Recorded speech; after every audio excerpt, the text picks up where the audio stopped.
All right, folks, welcome back to the Coachful Coaching Leadership Podcast. This is David, and today I'm here with Syreeta. Syreeta, how's it going? Hey, doing well. How are you, David? Good to see you. I am doing excellent today. It's a wonderful day. It's been pretty hot the last few days, huh? I mean, I can't complain. I'll take the heat. You already know. I'm an island girl at heart, so sunshine, I'll take it all day, every day. Oh, geez. Let's talk about that. How about you introduce yourself to everyone here?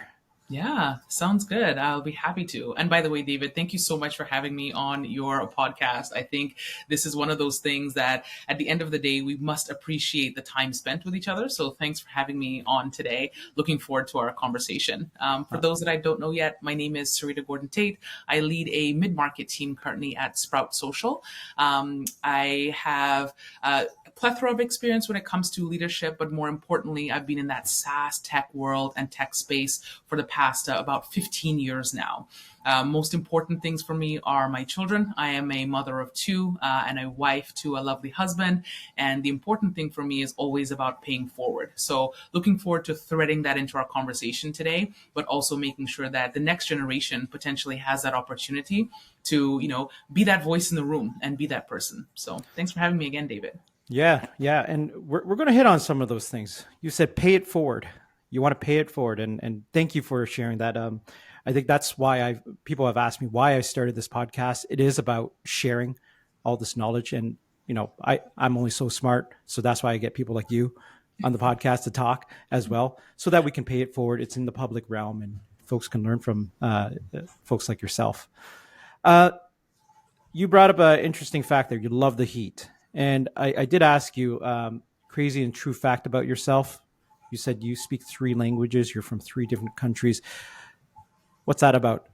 Yeah, it's always a conversation starter. I try to throw it out as much as possible. I was certainly blessed when it came to the upbringing that I had from a very, very young age. So I am Jamaican, proud Jamaican, but I was actually born in the United Kingdom, born in Nottingham. Big up to Sherwood Forest, and lived in on 3 continents. So of course in the UK, but Kenya, Switzerland, and now Canada. I moved every sort of 10 to 12 years. I was lucky enough that my father was actually working for the United Nations at the time. And he had to move with his role. And so we moved with him.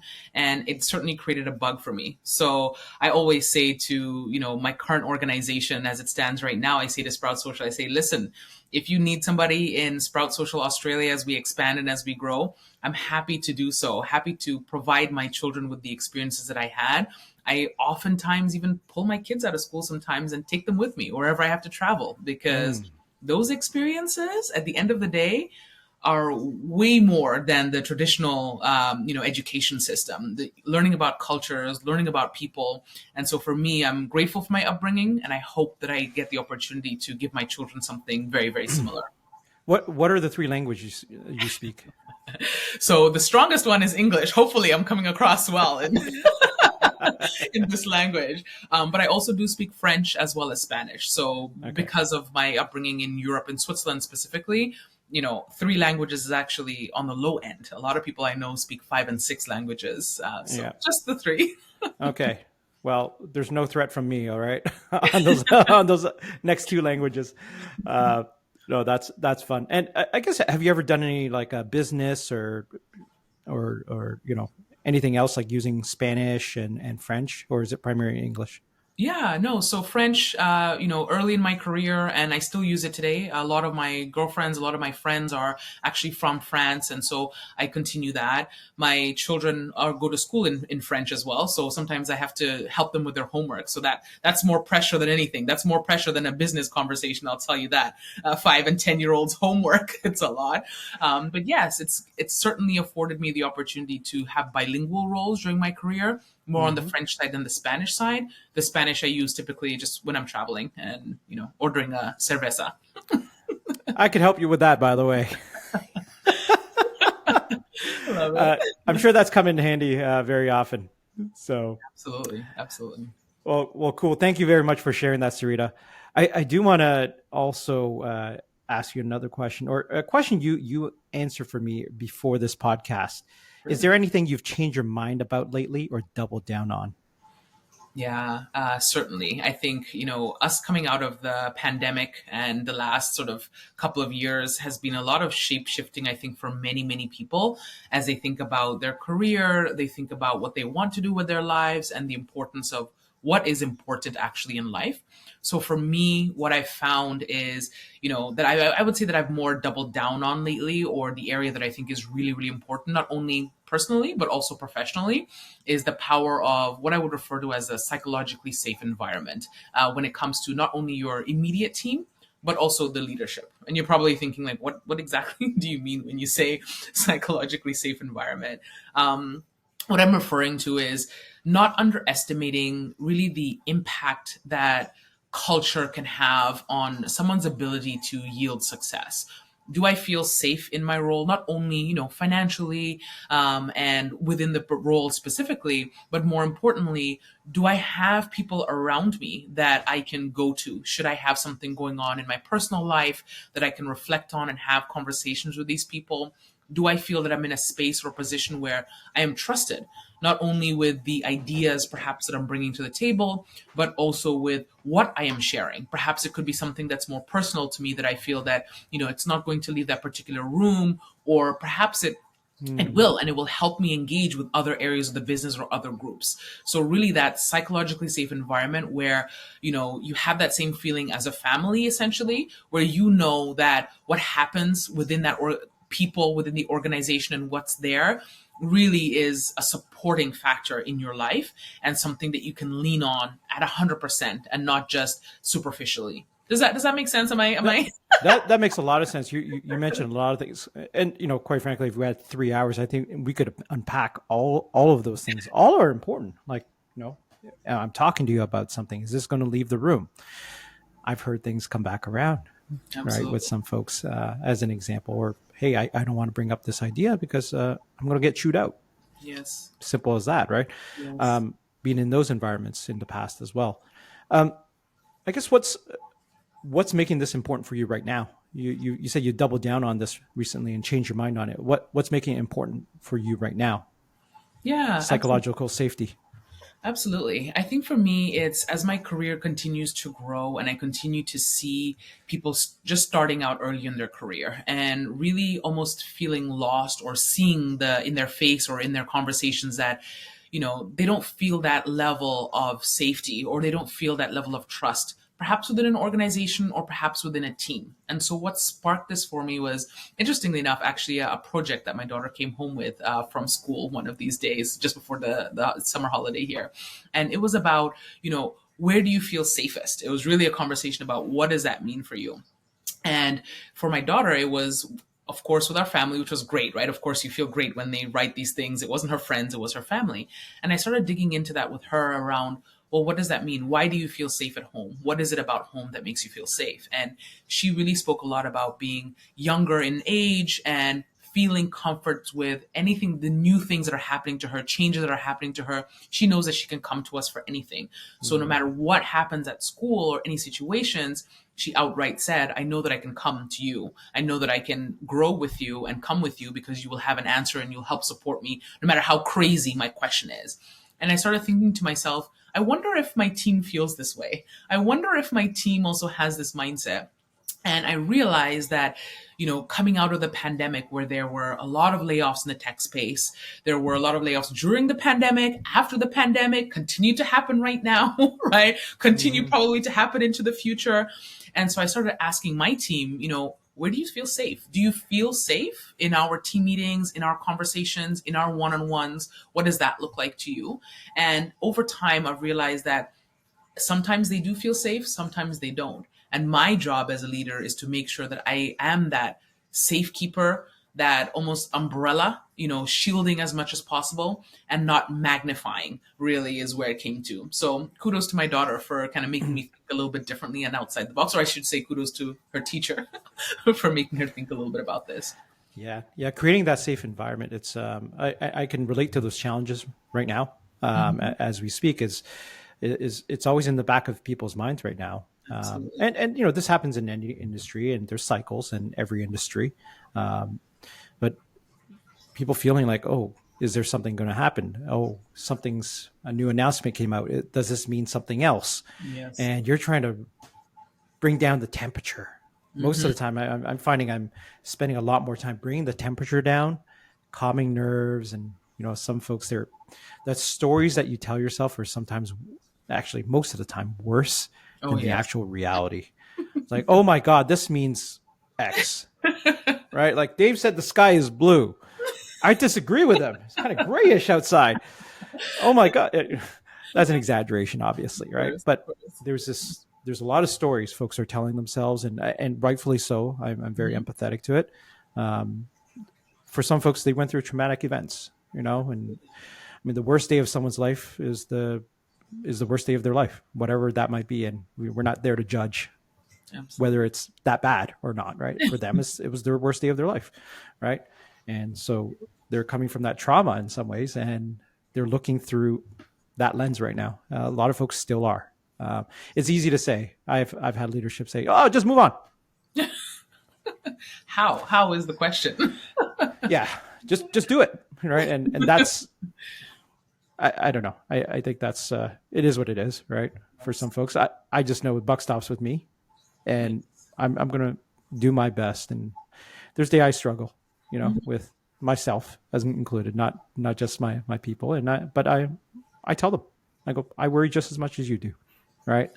I love that. I love that. Yeah, it I makes a think difference, right? it's so important that we as leaders also need to remind ourselves to be vulnerable with our teams. Like there is nobody that's perfect all the time that, can go through these things and just be like, everything is fine. So Yeah, kudos to you as well. Just get back to it, Syreeta. Yeah. Come on. Just do it. Just everything's fine. Oh, everything's absolutely fine. All right. Well, on that note, talking about paying it forward today, let's talk about Syreeta. So obviously, you talk about culture, you talk about psychological safety. Let's talk about you in some of your early years, some key events or experiences that shaped who you are today. So when I ask you that, key events and experiences, and it could be work, could be just personal life. What do you think about that shaped who you are today? Yeah, I mean, there's a lot, right? I'm not going to say how old I am. That's going to give it away, but Oh, if I could share a side story, like my daughter had this assignment, exactly the same thing. It's like, oh, my family's like this. I feel safe in this environment. And then my daddy is X years old. And she said, 25. Okay. Yes. I put that on the fridge that night. I circled it with a red pen. I made sure I took a photo. I shared it with my family. Yeah, I'll leave it at that. Love it. That was awesome. I think I've been celebrating my 25th birthday for over a decade or so. I've had a few anniversaries of that. So. Right? I mean, why not? Your age, it's about how you feel, not about the number. It's just a number, right? Well, it is. But someone said to me recently that if you have something to look forward to, if you're always looking towards the future in some way and something to look forward to, you are young psychologically, even if not chronologically. Mm-hmm. Once you start reminiscing on the past only, then you're old. Yeah. Oh, and I'm like, actually, I know a few people like that in the latter category, right? All they talk about is the past. My good old days when I was in college playing how things used to be. Yeah. How things used to be. And we got to be careful we don't fall in that trap as well, right? Yeah. I mean, absolutely. Absolutely. That certainly resonates with me. I love the story. Well, sorry, Syreeta. Yeah. Back to you. Key events and experiences in your life that shaped who you are. Yes. I'll pinpoint one. Let me tell a story. I think it'll be great at this point to maybe share a little insight as to one particular experience that was certainly eye-opening to me.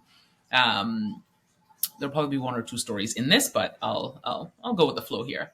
So in my younger years, as we moved from Kenya to Switzerland, that was an experience of going from being the majority and, understanding that I'm a Black woman, of course, and Black woman in tech for that matter. But at the time, younger experiences, just a kid, not knowing and understanding what it comes to when it comes to things like race and things like racism and things like discrimination. And, you're learning as you go and you're figuring things out as you go. You have these conversations, of course, with your parents. As an immigrant, it's a very common conversation within the household, right? You can relate, David. And as we moved from Kenya to Switzerland, it suddenly dawned on me what race I was, right? You're going from being Black in a majority Black country, you are the majority, to now moving to Switzerland where, wow, like, girl, you are Black.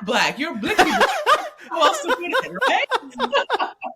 And suddenly you are the minority. So you start to realize and understand these stories, these conversations, these things that your parents are telling you, that you've grown up with, that you understand the concept, but never actually had those experiences happen to you personally, that you now start to realize that you have to move in a different way.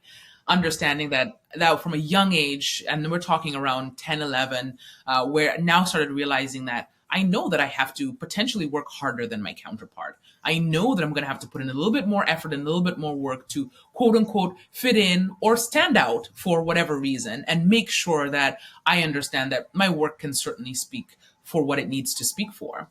And so that was a big thing. The move, constant moving, seeing different cultures played a huge part on, I will always potentially be one of the only in any given room. And with that comes great responsibility, essentially, of how do I make sure that I am seen and heard in a way that is not being part of what the majority does, but standing out, because that's also my superpower. It's also knowing that because my background is different, because I am different, that's actually a pro. That's actually great. That's actually something I should lean in on as much as possible. So that was one thing. That was, I would say, early in my just personal life that, shaped me. And then as I grew in my career, North American, I'm years later now moving to Canada, great melting pot of cultures. Absolutely. It's a great place to live and a great place to work. And then, you enter corporate North America, right? So new world for me, new space, new culture, new beginnings. And I'll tell you a story about, one of my first on-site visits in the sales world. So, being an account executive for many, many years, did the individual contributor piece, worked in property management software, tax and accounting software. And then on my first on-site, right, young, early 20s, going on site to visit a customer. And, I start the day off as I would, prepared to go to this conversation, being prepped by my leader, being prepped by my manager. I know what I'm going in that conversation to say and what I'm going to be doing. I, leave my hotel room ready to go and step up to the client, get in the Uber. Actually, at that time, I believe it was actually a taxi. I'm saying Uber, but I feel like it was a taxi at that time. Yeah, I think you've been around a bit longer. Yeah. It was, default is Uber now, but pre-Uber. You had to hail a taxi down or ask the hotel to get you a taxi, right? Through your dial-up phone. Yes. The rotary. Yeah. Why is there so many zeros? And step up into the client, meet the receptionist, and say, "Listen, I'm Syreeta. I'm coming here to speak with so and so with the C-level suite." I look to my right. Of course, I see the board of directors, a photo of the board of directors. Of course, nobody looks like me. I'm used to this. This is, it's a standard as it stands for me, especially at that time. I walk into the room, I prepare the room for the meeting, putting the books down, the notebooks down, the pens down, ready to go, get my slides ready to go, PowerPoint presentation at that time, ready to go for this meeting. And finally, the CEO of the company walks in, who I've been pretty much stalking, trying to get the conversation going with this gentleman. And he walks into the room, he looks at me, and the first thing he says to me is, "I'll take my coffee with 2 milk, please." So he immediately assumed that I was there to take his coffee order, that I was essentially, quote unquote, the help, and that I am that person that I wasn't, running this meeting. I froze. I didn't know what to do. I didn't know what to say. It's one of those moments where in hindsight, I had many comebacks, right? I had all of my comebacks of how I was going to handle the situation. But I realized from there that, there's going to be many, many times where I'm going to be the only person in the room that's going to be a woman of color, especially in the tech space and in the SaaS space. So how do I now make sure that those experiences don't happen again, not only to me, but to others that are starting their career now? They're early in their career, just starting out, maybe going on their first meeting today. And how do I make sure that I can be that person that they can call in that situation or lean on and say, hey, I don't know what to do or what to say if I fall into a situation like this. So those two are pretty big life experiences that have made me reflect on, how I want to lead, how I want to be as a leader, and how I want to make sure that people are just comfortable knowing and understanding that even if you are the only in the room, that I can prepare them for how to handle these particular situations. So knowing what you know now, if you were in that situation again, how would you advise someone to handle that situation? Yeah. So first things first is to acknowledge and state who you are and what you're doing there, right? I think, it can be embarrassing for also the person on the other end who had that assumption, right? It's embarrassing for me. I wanted the ground to open up. I was like, I need to get out of here. I just kind of stumbled over my words, didn't know what to say. Yeah. Versus now would be like, well, actually, I also take my coffee with milk, or I actually take my coffee black. Is there anybody that can help us? Right? That would have been my immediate comeback. But in these kind of situations, I feel like killing people with kindness is also a really, really easy way to get around these situations of, I can understand potentially where the confusion might be. I know that we've never met before, but actually, my name is, and then go into, who you are and what it is that you do. Yeah. Yeah. Leading with kindness, it diffuses a lot of situations. It gives the other person an opportunity to think for the next time. Whereas if I think as a young kid, it would have been, if I was in a similar situation, it would have been like, they'll probably be wearing their coffee, right? I'll give you some coffee. Would you like sugar with that? No. In all seriousness, I wouldn't have done that, but it certainly would not have been a mature response in my younger years. But nowadays, like responding with kindness, just being smooth, going with the flow, and giving them benefit of the doubt. Like, look, that was not a good assumption, but maybe they'll learn something from it if I approach it with kindness versus aggression.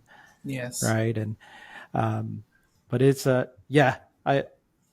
this is about you today. So, but I have stories to share as well in a different context, right? But that's when we meet for wine later on. Beer and wine right after this. Oh, good. Luckily I blocked off my whole day. Syreeta, we will do that. So when you think about these, like just back to these experiences early, and you're saying you want to pay it forward, you want to teach the new emerging leaders, up and coming, how to handle these type of things. Talk about that. Like you're in leadership right now. Yes. Let's move to present day. How are you empowering and teaching future leaders, current leaders, how to show up? Yeah, that's a really good question. And it's something I strive to do on a regular daily, weekly, monthly basis. I'm still working on it, right? Don't get me wrong. There's nothing perfect. But a couple of things that I try to do on a regular basis is at least once a month, I have 1 hour set aside for 2 30-minute conversations with students who have just finished university, or maybe just starting in a, let's say an SDR or BDR role in whatever SaaS environment, whatever organization, not necessarily within Sprout Social where I am, but also externally. This is an important piece for me because I think about that mentorship style of conversation of, hey, sometimes you just need somebody to talk to about what you're currently experiencing and you maybe need a little bit of advice. So I try to pay it forward that way of blocking out that 1 hour, whether that's finding somebody on LinkedIn or if somebody reached out to me already on LinkedIn, I'll actively respond and let them know, like, let's meet, let's grab a coffee, whether that's in person or virtually, which you'd be surprised at the impact you can have of just an hour a month, right? I'm talking just 2 30-minute conversations. Sometimes it boils into additional conversations afterwards. Sometimes it doesn't. But at the end of the day, I know that I've taken some time out of my day to hopefully help and show somebody the ropes of, hey, why don't you try this? How have you tried to do this? And what does that look like? So that's one thing that I think is really important, and an easy tactical thing that anybody can do, right? I also love to talk to my team a lot about, sometimes they say to me, oh, I'm just an account executive, even though they've been doing this for, sometimes 5+, 7+ years. And they say, I'm just an account executive. Like, who can I mentor? I'm not a leader yet. And it's funny because we work with, for example, BDRs all the time, with business development reps. And I say to my team, do you know that you can be a mentor and or a sponsor to these people who are also just starting out their career? You were that person 7, 10 years ago, and you can have a crazy impact on these people if you just took the time to just have a conversation, show some guidance, and talk through with them. So I try to empower my team as well to think similarly of how can I maybe help somebody who is just starting out in their career, and maybe somebody who doesn't look like me, right? Let's try and flip the script a little bit. Don't just look for somebody who went to the same university as you and you've got lots of friends in common and you guys golfed over the weekend and you had like all that. That's great. But what's that person that is completely outside of the box for you? Maybe you know nothing about their background, where they came from, what they do. Strike up a conversation, see what happens. You'll be surprised at what you can learn from these people, but most importantly, of course, what they're going to learn from you. So twofold, it's me personally in that 1 hour, and then empowering my team to try to spread it out and spread the wealth across. It's so powerful. I think sometimes we underestimate like how much self-doubt follows us throughout our careers, no matter how much experience we have. And it shows up in different forms. For some folks, it shows up as, I'm oversimplifying this, Syreeta, but it shows up as they won't speak up, right? For some folks I've seen, they will speak up too much, right? and I'm making this, 0 or 1, but those are two simple examples. But either case, it is a lack of confidence that drives them to do either of those things. And I found like you talk about mentoring. I love doing that. And to the folks who think, oh, I have nothing to offer, it's the thing you have to offer is just listening. Yes. And asking a simple question: what's important to you right now? And listen. And if you have something to offer at that moment, advice, then you offer it. But it's not about you spewing and talking about, here's the 5 things you need to do today, Syreeta, but you know nothing about me. Yes. Yeah. Well, so when you think about your leadership right now, if you were to reflect on, one of the things I love to do as well is to share, not success, but where I've fallen down, right? And it's just the relatability. Like, hey, you feel this way. I felt this way probably 5 to 10 more times before you felt it this one time, right? And you're going to keep feeling it, but it gets better. And so I guess when you think about your setbacks, your failures, and this could be both personal or work related, what comes to mind, and where do you like to share lessons to other people? Yeah. No, this is a really good question, because I actually had a very similar conversation with a BDR that I'm currently mentoring right now. This person is very interested in not sales, but CSM, that customer success manager role. And during the conversation today, she mentioned that she feels like she's been set back because she thought she wanted to go into sales, and then she actually ended up wanting to go into the customer success. And I started asking her, well, why do you think that this is a setback? What about this is a setback for you if you were additional year or 2 years in the BDR world to then go into maybe that CSM world? And she didn't actually have an answer. And I think during that conversation, she started to realize that what we perceive as setbacks because we're in a role for longer than we thought we were going to be in a role, or doing something a little bit. 2 years, Syreeta, 2 years. So long. It's a very long time. I would love to be 2 years in this role that I'm in right now. I would love that, right? Let's do it. Yeah. The longer I'm in a role, to a certain extent, the better it is, the more learnings you have. So when I think about like those quote unquote setbacks, or those areas of improvement, or those things that could happen, I always remind myself that these are the areas that are actually, growth does not happen without these quote unquote setbacks. Growth does not happen without some sort of opportunity for us to learn and for us to understand how we can do better maybe the next time around that this comes, or the next time around we have a situation like this. So my response to her, in response to her, no answer essentially about, I don't have a response, was, well, what have you learned in the last year now that you've been in this BDR world? And how can you now use this to what I refer to as controlling your controllables? Because at the end of the day, we don't have control over actually what our next job is going to be, who's going to hire her, all of that, if the earth is going to stop rotating, all the whatever randomness that could happen, that, COVID's going to happen again. We don't. Oh, please no on that one. But we have no control, right? So we cannot fear these things or worry about these things that could be potential setbacks. It's more about, what have I learned? What can I grow from here? And how can I now put into place those controllables so that if this does happen again, I know exactly how I'm going to react. I know exactly what I'm going to do with this. And I know what I've learned. So not really setbacks, but just growing and learning, areas of opportunity to grow and learn. Yeah, I think that's an important lesson. Is there's always a perception that I gotta move, from small business to a mid-market to enterprise, and that's the pinnacle of my career. Oh my gosh! And by the way, all these things are just made up, right? Like all these titles, they're just made up. It's just a number, right? It's just a number, and there's a perception, and wisdom comes with time and learning, right? Yes. Time, experiences, and learning from those experiences. And I think you realize, like, it's just a number, it's just a title. It doesn't really matter. No one really cares, whether you sold into a 3-person company or 300,000 person company. No one cares. Yeah. People really want what they want to understand is the richness of your experiences, Syreeta. Yes. And how can you mentor the next generation? How you can help me. I don't care what you did. Yes. Honestly, I really don't. It's like, what's your experiences and what you learned from that? And that's more valuable than anything else.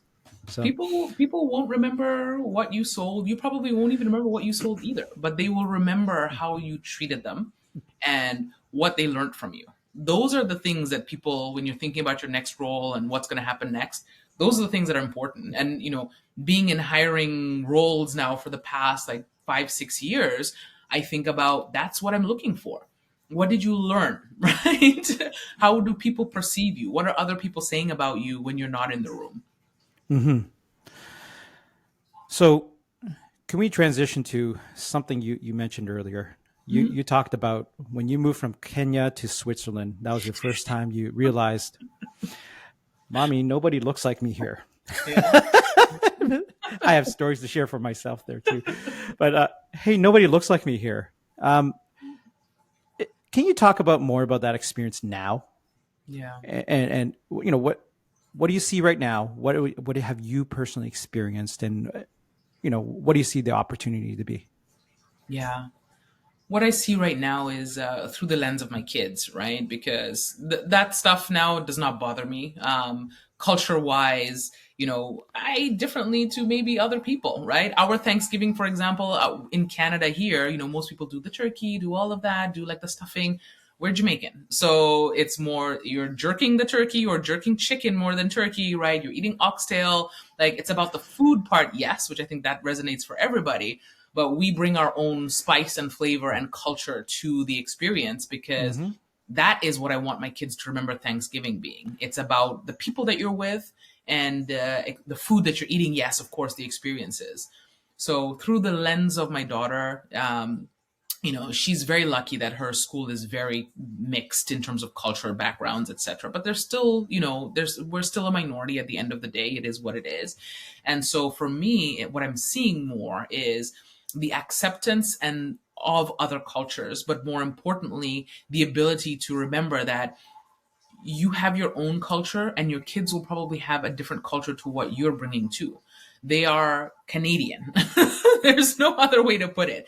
And I am an immigrant to Canada, but they only know Canada. They know the experiences that I share with them, but they're going to have a different perspective as well on culture. So what's eye-opening to me now is seeing how less and less, how more blurred the lines are becoming between what's defined as what one race is versus one culture versus one whatever, and who you are is actually encompassed and made up of, similar thoughts about how do I leave feeling the room with these particular people, and those are the people that I stick with, and those are the people that I will continue to be a part of my life. Okay. So Syreeta, talk to me more about BOLDforce, which you used to be a part of in your previous organization. And BOLDforce, I believe it stands for Black Organization for Leadership and Development. Yes. What made that important for you? And how do you think it's important moving forward? Yeah, thanks for this question. I wanted to make sure as well to shout out those that are still currently at BOLDforce and those that are continuing to carry the flame, because it's such an important initiative. I think no matter what organization you are, whether you have employee resource groups, community resource groups, the name changes depending company to company, but the whole idea behind it is that making sure that there's a community or a space for people who fall into whatever category that may be. In this case, this was for the Black community within the organization, and making sure that they have a space not just for a community, right? Making sure they have people, they can find the people that look like them, and they can have that conversation with them and talk through with them around, hey, like, let's talk this out. Like, I had this particular experience. Have you experienced anything similar? But also that there's that mentorship style of introductions to leaders, introductions to executives, so people know who you are.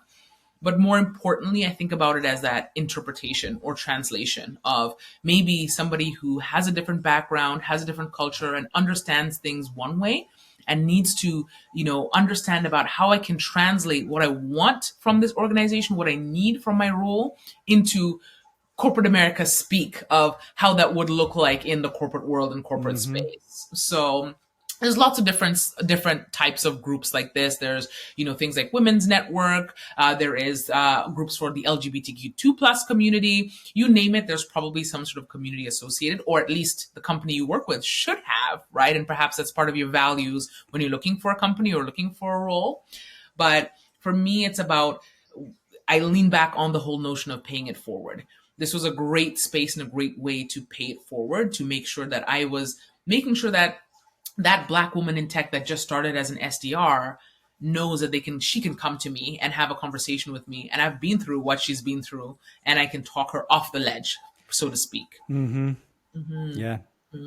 So thank you for sharing that. So paying it forward in one way or another it seems like to be a theme of our chat today. So when you think about for yourself, how do you continue to find purpose? Yes. What comes to mind? Yeah, that's a tough question because purpose, can change over time, changes before and after children, changes as kids grow, changes as your job title changes as well. But for me, it's really rooted in who am I as a person? And from those experiences, how can I make sure that others have a easier path forward or a better empowered path forward? And so I root it in my children, essentially, because I want them to, when they do enter the workspace, if they decide to go down the corporate space, to feel empowered to know and understand, hey, I know what to do if this particular situation comes up. My mom used to tell me all the time about how about how I would be in these situations, and so now I feel like I can handle those and tackle those. But more importantly, I also want to make sure that our organizations, corporate worlds need to start reflecting a lot more the world that we live in. Earlier I said that the lines are starting to be blurred between, what's Black, what's white, what's this, what's that. The lines are beginning to become more and more blurred culturally, color-wise, whatever way you want to put it. And so for me, we all know that the corporate space, that executive space, especially that board of directors, doesn't reflect, for the most part, typically what the world looks like or what that space looks like. Toronto, for example, is very multicultural. You can eat pho one day, you can eat sushi the next, and then you can eat your jerk chicken the next. Like it doesn't matter, what kind of background or that you toss them all together in one salad bowl, right? And it'll be some fancy fusion. Hey, that's what a lot of the Michelin stars are now. I'm telling you, this sounds like a great. I feel like I've come up with this great next Jerk restaurant. sushi, actually. That would be an interesting poke bowl. Yeah, So let's do it. A jerk poke bowl. I would definitely be I, down. I would down for that. Yeah. Let's do it. Let's do it. But yes, I think it's just making sure that, why shouldn't the corporate world reflect how the world looks like today? And the more and more that we can use these spaces, use these times to pay it forward and try to have that it can reflect it, that's my purpose. That's my goal. That is ultimately what I would love to see. If I could look back on my corporate lifetime and say, hey, I made a couple of changes here. I managed to make some changes and have some sort of impact. And this is what the world looks like now. Then I would know that I would feel success. Well, that's wonderful. That's a wonderful image, Syreeta. So given that and everything we talked about today, if you had to go back in time to the 20-year-old Syreeta and give her advice, what would you tell her? Ooh, so many things. So many things. Well, first of all, I'd have like a lot less wrinkles, a lot less gray hair. I do dye my hair, so I mean, hair would be one thing. I'd call that out. Wear your hair, wear your crown, do what you need to do for yourself. Bring your full self.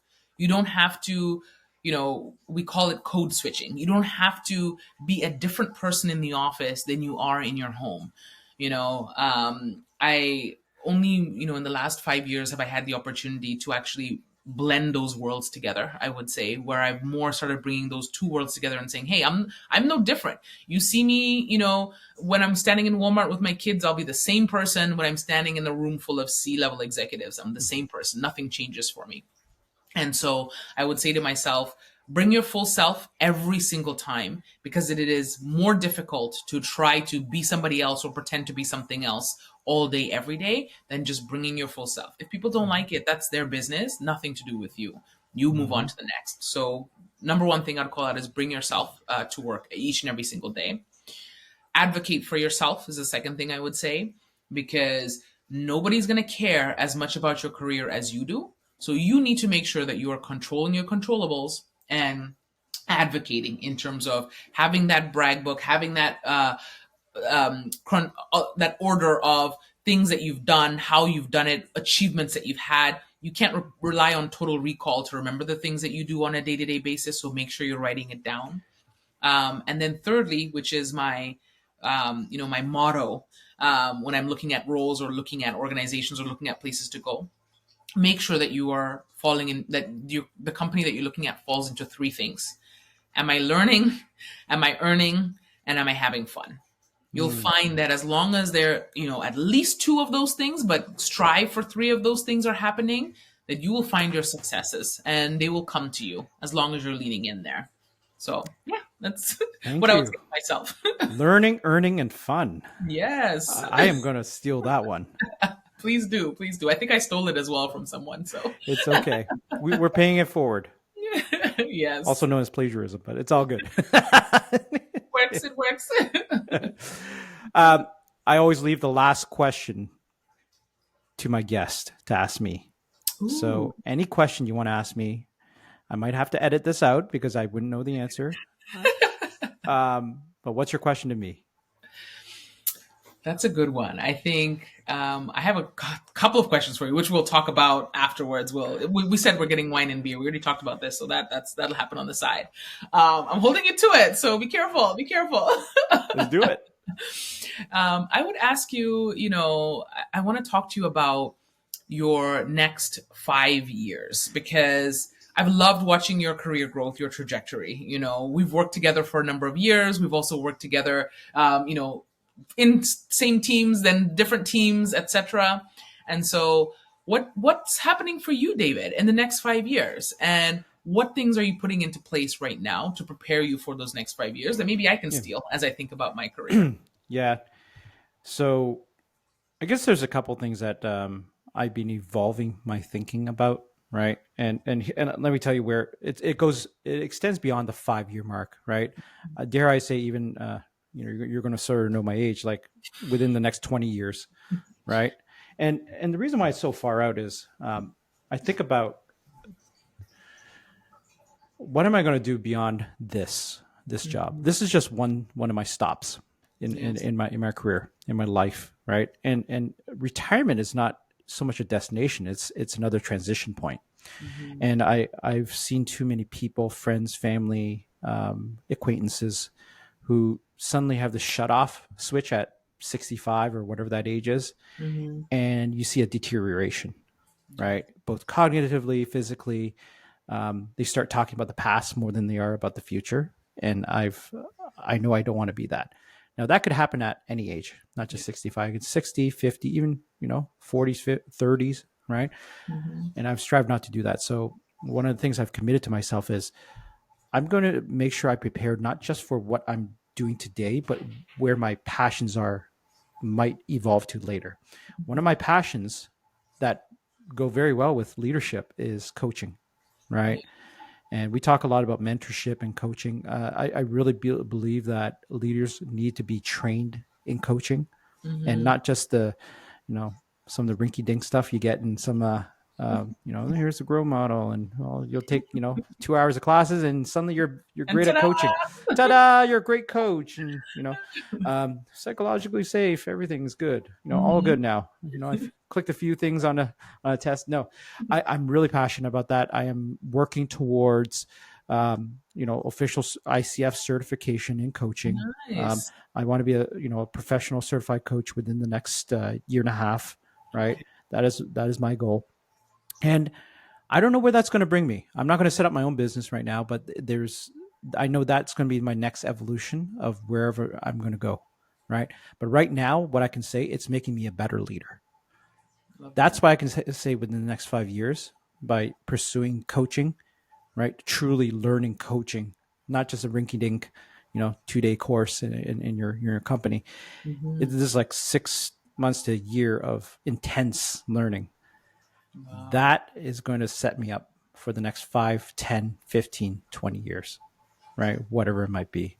And so that's one thing I would encourage folks to think about. Just what's the next thing? If you look around the next corner, what's going to set you up for success? Mm-hmm. And for me, it's coaching. It makes me a better leader. I And love if that's something I do later on as a pure play, that's fine, right? But for now, I'm having fun. I'm learning, I'm earning, and I'm having fun. I love that. I love that. Please, like, I'm excited to watch your career growth. I'm excited to watch this new phase and this newfound thoughts as well. Please keep me in the loop. If you think of anything, any opportunities, anything that you're thinking about, like, loop me in. We never know where our paths would cross again in terms of network, in terms of opportunities. I'm here for it. Yeah. Well, Syreeta, it was a great time with you today. Time just flew. It flew So, by. yeah, yeah. Well, thank you very much for your time today. And Absolutely. look, once we shut off this camera, we'll grab a beer and wine. Yes, I'm holding you to it. So let's do it. All right. Thanks, Syreeta. Thanks. Thanks. Take care.